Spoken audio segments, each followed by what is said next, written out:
Well, Groundhog Day then for COVID in Britain. For tourists, the red list is back. For shops and public transport, masks are meant to be back. For some office workers, it's back to working from home.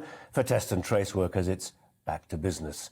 So what are we looking at? One German scientist today wondered if the new Omicron variant was a blessing, potentially in disguise, evidence that the virus was mutating but growing weaker as it does so. Let's introduce you to Dr Raghib Ali, who's an epidemiologist at Cambridge University, but also a frontline doctor as well. Doctor, thanks so much for your time this evening. How long do you think we'll have to wait till we get a clearer picture of how transmissible and lethal this new variant is? Good evening, Colin.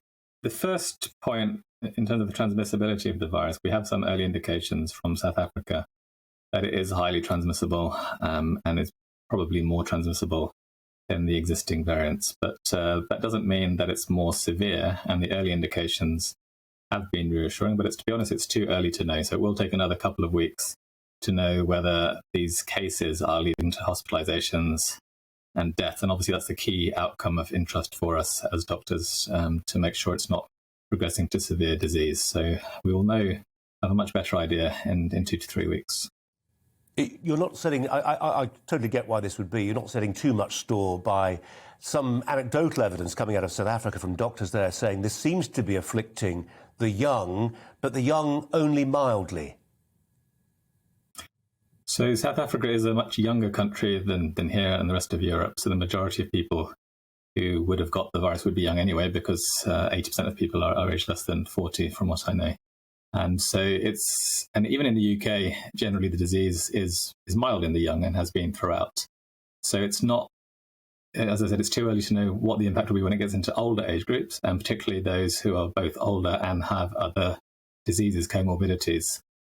So of course we'd all like to know, what's going to happen, but it is too early.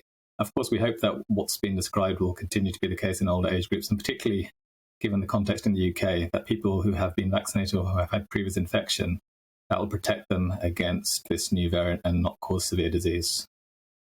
It's right, of course, that where we have to, we prepare for the worst, but we can hope, can't we? And it was interesting to listen to the words, and you could see why people would want to listen to the words of a German clinician who said today or yesterday that actually we may be looking at something here that's kind of a blessing in disguise.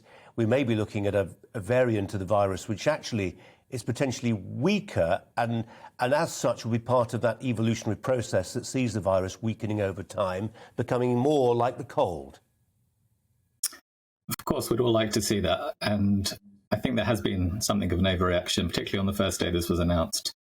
I think people were panicking and exaggerating the risk. I mean, the point I would really make to all your viewers is that there's no plausible scenario by which we're back in where we were in March 2020 or April 2020. All the leading virologists and vaccine scientists are clear that the existing vaccine that we have, will provide some protection against this new variant as well.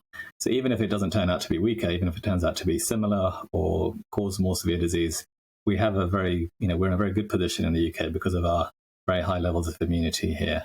The other thing we heard today, as you may know, from the JCVI, from the Joint Committee of Vaccination and Immunisation, is that the booster dose provides that additional protection. And they've brought forward the gap. So now everybody, pretty much all adults, will be able to get the booster dose before hopefully this new variant takes hold anyway. So I think we shouldn't be panicking. We shouldn't be worried. We should be, in fact, I think, cautiously optimistic. But it is really, up to us to take those steps, particularly to take the booster. I mean, it's shown that it reduces infection by about 90% and hospitalization deaths by about 80%. To your colleagues in pharmaceutical research, would you be encouraging them to look at tweaking the vaccine to take account of this particular variant? Because when we tried to do that with I think it was the Kent variant, wasn't it, which looked potentially quite threatening, it turned out not to be. But actually, we tweaked a vaccine to deal with it. But actually, that became rather pointless. You're trying to hit a moving target, aren't you? So it's true. We did tweak the vaccine, or the people working on it did tweak it for the Delta variant, actually, because there was concern that might have some immune escape. But as it happened, the vaccines were very effective against Delta. The work has already started. From Friday, the work has already started on developing a new version of the vaccine, if necessary. But the minimum time, to get that vaccine into people's arms would be January at the earliest, and probably slightly longer. So we have, it's not worth waiting for that. it's better to take what we have now, particularly those who are at high risk. There's still 6 million people in the UK over the age of 50 who are the group that really end up in hospital and die from this, who haven't taken the booster dose yet. So I'd really encourage all of those in that group to take. I've taken it myself, of course, as a frontline doctor. Yeah. And I encourage, everyone to take it as well. As a frontline doctor, you may be perhaps a little chary of taking a view on this. You may feel it's too political, but I wonder if you feel, as some do, that there is an incoherence in a policy that says wear masks in shops, but don't worry about it in pubs. I think the whole mask debate has become unnecessarily polarised in some ways, and something of a distraction. So, of course, I wear a mask, not just in the hospital. I wear it on the tube. I wear it in shops. I wear it if I'm meeting anyone at high risk. But I also acknowledge that it makes a limited difference to the overall transmission. I mean, I was saying that the booster reduces infection risk by about 90%. Masks, the best evidence we have suggests it probably reduces by about 10%. So it's not nothing. There's a marginal benefit there.